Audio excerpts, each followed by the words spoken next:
नमस्कार दोस्तों, मैं हूं हरी सिंह राजपूत और आप हैं मेरे साथ साइंस गैलेक्सी बाय हरी सर चैनल पर।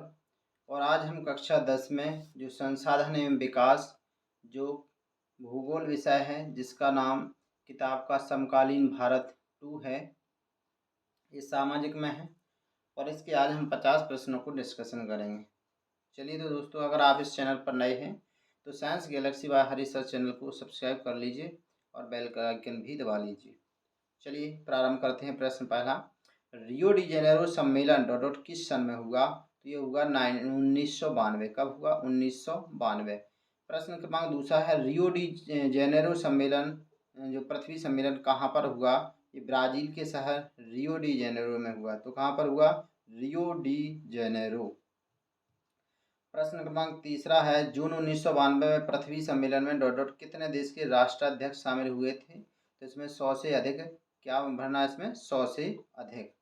प्रश्न क्रमांक आपका चौथा है, उत्पत्ति के आधार पर संसाधन कितने प्रकार के होते हैं? तो उत्पत्ति के आधार पर संसाधन आपके कितने प्रकार के होते हैं? 2 प्रकार के होते हैं। प्रश्न क्रमांक अगला छठवां है कि स्वामित्व के आधार पर संसाधन कितने प्रकार के होते हैं? तो ये भी क्या होते हैं? आपके 2 प्रकार के होते हैं संसाधन। प्रश्न क्रमांक अगला है, तो जैसा कि अभी चौथा प्रश्न में आप उत्पत्ति के आधार पर संसाधन कितने प्रकार, तो मैंने बताया कि 2 प्रकार के होते हैं। तो ये आपको भर भी लेना कि कौन कौन है, जैव है और अजैव है। प्रश्न क्रमांक आपका चौथा है, पांचवा है कि समाप्यता के आधार पर संसाधन कितने प्रकार के होते हैं? तो इस आधार पर भी 2 ही प्रकार के होते हैं, क्योंकि ये आपके नवीकरण योग्य और अनवीकरण योग्य संसाधन होते हैं। तो इसमें कौन कौन होते हैं? नवीकरण और अनवीकरण। प्रश्न क्रमांक अगला छठवां है कि स्वामित्व के आधार पर संसाधन कितने प्रकार के होते हैं? तो ये आपके कितने प्रकार के होते हैं? 3 प्रकार के होते हैं।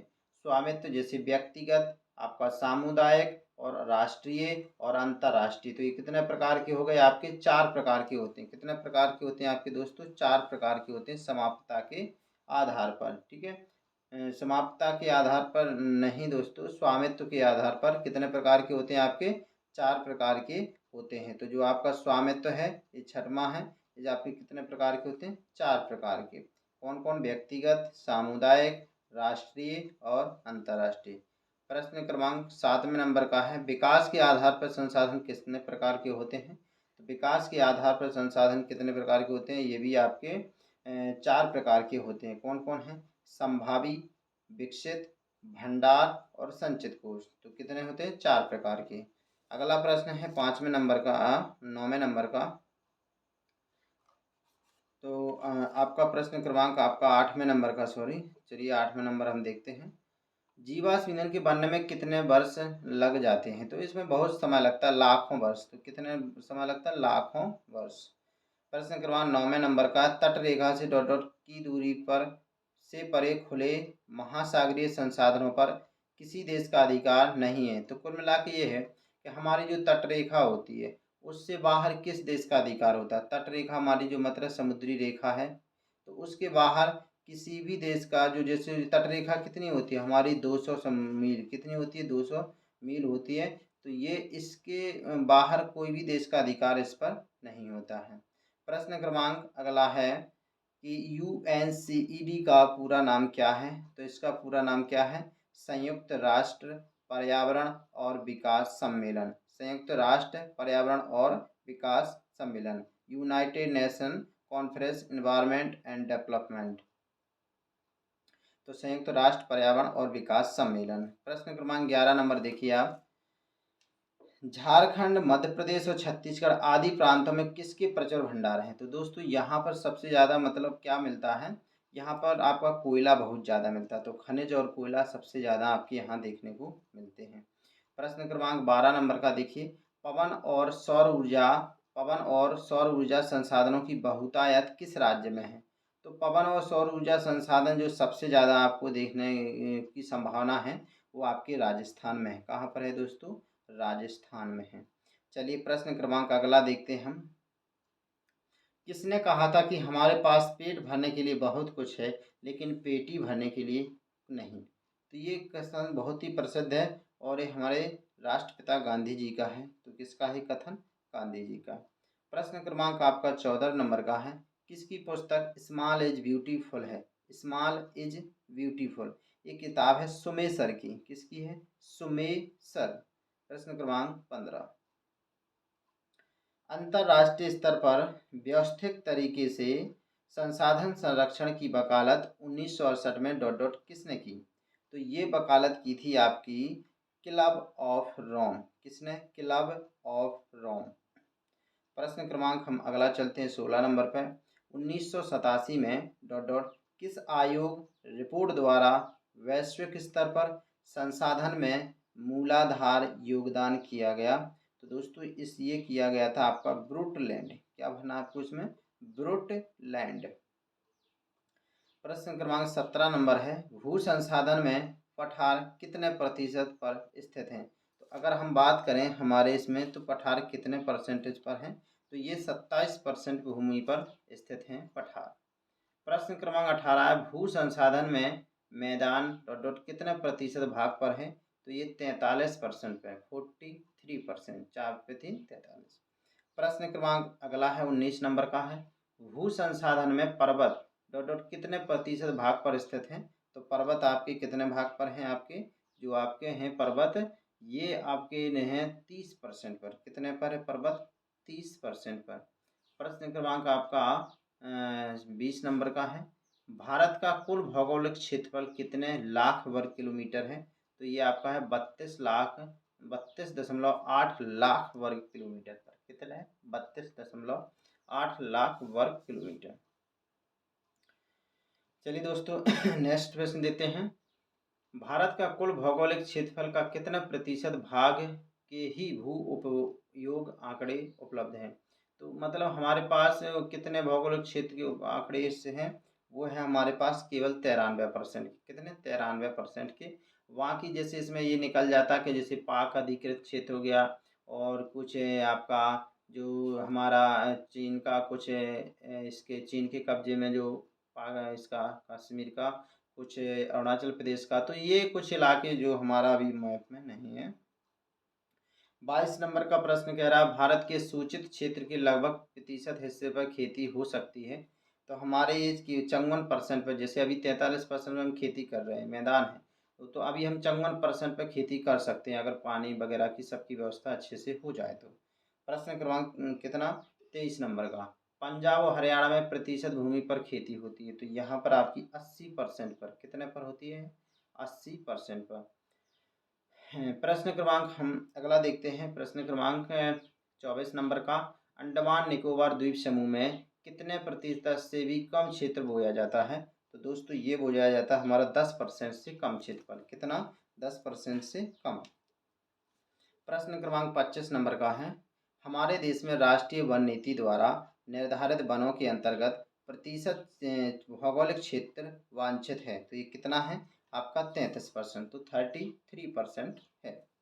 प्रश्न क्रमांक 26 है कि प्रथम वन नीति कब प्रारंभ की गई थी? तो ये की गई थी 1952 में। 1952 में। प्रश्न क्रमांक 27 कह रहा है कितने प्रतिशत भूमि निम्नीकृत वनों के अंतर्गत आती है? निम्नीकृत का मतलब होता है कि भूमि का अपरदन। कितने परसेंट हमारी भूमि पर अपरदन हो रहा, कटाव हो रहा है मतलब। तो ये दोस्तों आता है आपका 28%। कितना आता है? 28% आता है। प्रश्न क्रमांक 28 नंबर का है कि भूमि निम्नीकरण में डॉट डॉट कितने प्रतिशत जल अपरदित है? तो भूमि निम्नीकरण में कितने प्रतिशत जल से अपरदित है? यहाँ जल अपरदित नहीं। हाँ तो भाई ये मतलब कि जल से मतलब कुल मिला के प्रश्न ये कह रहा है कि जल के द्वारा कितना कटाव हो जाता है भूमि का? तो ये हो जाता है कुल, जैसे मान लीजिए भूमि कटाव का अपन पवन द्वारा, पशुओं द्वारा, जल द्वारा, इन सबको मान लें तो 56% का अकेले जल के द्वारा कटाव हो जाता है भूमि का। तो मतलब ये बरसात में होता होगा। प्रश्न क्रमांक हमारा 29 कहते हैं कि पुराना पुराना जलोढ़ क्या कहलाता है? तो पुराने जलोढ़ को हम क्या बोलते हैं? बांगर बोलते हैं। क्यों? क्योंकि यहाँ पर देखिए बाढ़ का पानी प्रतिवर्ष नहीं पहुँच पाता है तो इसलिए पुराने जलोढ़ होते हैं। अगला है नया जलोढ़ क्या कहलाता है? तो ये खादर कहलाता है। तो खादर में क्या होता है कि ऐसा एरिया होता है कि जहाँ प्रतिवर्ष बाढ़ आ जाती है तो नई परत हर हर बार जम जाती है, तो इस वजह से क्या होता है जलोढ़ क्या होता है आपका? खादर होता है। प्रश्न क्रमांक आपका 31 कह रहा है कि बांगर मृदा में कंकर ग्रंथियों ग्रंथियों की मात्रा होती है, तो ये होती है ज़्यादा होती है। कंकर ग्रंथियों का मतलब ये कि आपके यहाँ पर जो ये नदियों द्वारा ये पत्थर लाए जाते हैं, तो वो वहाँ पर फैल जाते हैं गोल गोल पत्थर तो वो है हमारे ये। 32 नंबर प्रश्न कह रहा है कि किस मृदा को रेगर मृदा कहा जाता है, तो रेगर मृदा कहा जाता है हमारी काली मिट्टी को। किसको बोला जाता है? काली मिट्टी को। प्रश्न क्रमांक 33 कह रहा है कि कौन सी मृदा दक्कन के पठार के क्षेत्र में उत्तर पश्चिमी भागों में पाई जाती है, तो दोस्तों ये पाई जाती है आपकी काली मृदा। क्यों? क्योंकि यहाँ पर ये आपकी बेसाल्ट की चट्टानें हैं, वो कैसी होती है? काली होती है, तो उनसे कौन सी मिट्टी बनेगी? काली मिट्टी बनेगी।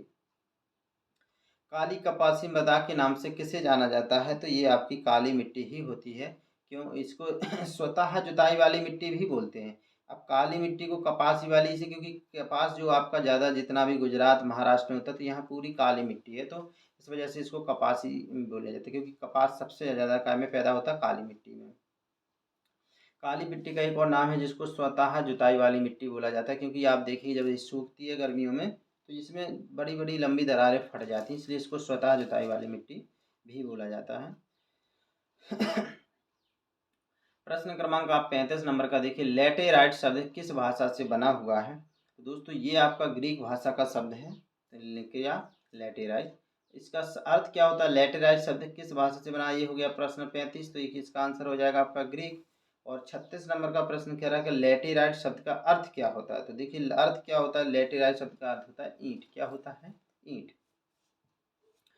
प्रश्न क्रमांक आपका 37 नंबर है कि कौन सी मृदा अधिकतर गहरी तथा अम्लीय होती है, तो दोस्तों ये होती है आपकी लेटेराइट। कौन सी होती है? लेटेराइट। प्रश्न क्रमांक 38 है कि पश्चिमी और मध्य हिमालय में कौन सी कृषि विकसित है, तो दोस्तों ये है आपकी सीढ़ीदार। कौन सी है? सीढ़ीदार। तो पश्चिमी और मध्य हिमालय में कौन सी कृषि काफी विकसित है दोस्तों, तो ये आपकी सीढ़ीदार, क्योंकि ये हिमालय होता है और पहाड़ी इलाके में सीढ़ी जैसे करके समतल कर दिए जाते हैं और फिर खेती कर लेते हैं। कर्नाटक, केरल और तमिलनाडु में चाय और क्या उगाई जाती है, तो कर्नाटक और ये आपकी तमिलनाडु में यहाँ पर क्या कॉफ़ी भी उगाई जाती है। क्या? कॉफ़ी वगैरह मसाले यहाँ पर होते, तो आप यहाँ कॉफ़ी भर दीजिए। तमिलनाडु, आंध्र प्रदेश और केरल की लाल लैटेराइट मृदा डॉट डॉट किस फसल के लिए उपयोगी हैं, तो दोस्तों ये आपकी काजू की खेती यहाँ पर बहुत अच्छी होती है। इन में क्या भरेंगे आप? काजू। प्रश्न क्रमांक आपका 41 है, कौन सी मृदा रेतीली और लवणीय होती है, तो दोस्तों ये वाली जो मृदा कौन सी होती है आपकी मरुस्थलीय होती है। इस कारण होती है क्योंकि इसमें एक तो मरुस्थल में आपको पता है रेत होता ही है, और यहाँ पर धूप पड़ती है, तो इसमें क्या हो जाता है कि इसमें जो नमक की मात्रा क्या हो जाती है, पानी वाष्पीकृत होता है, तो वहाँ पर क्या नमक की मात्रा ज़्यादा हो जाती है, इसलिए लवणीय हो जाती है। प्रश्न क्रमांक आपका 42 नंबर का है, मृदा की सतह के नीचे किसकी मात्रा बढ़ती है, तो दोस्तों इसमें आपकी बढ़ती है कैल्शियम की। किसकी बढ़ जाती है? कैल्शियम की बढ़ जाती है।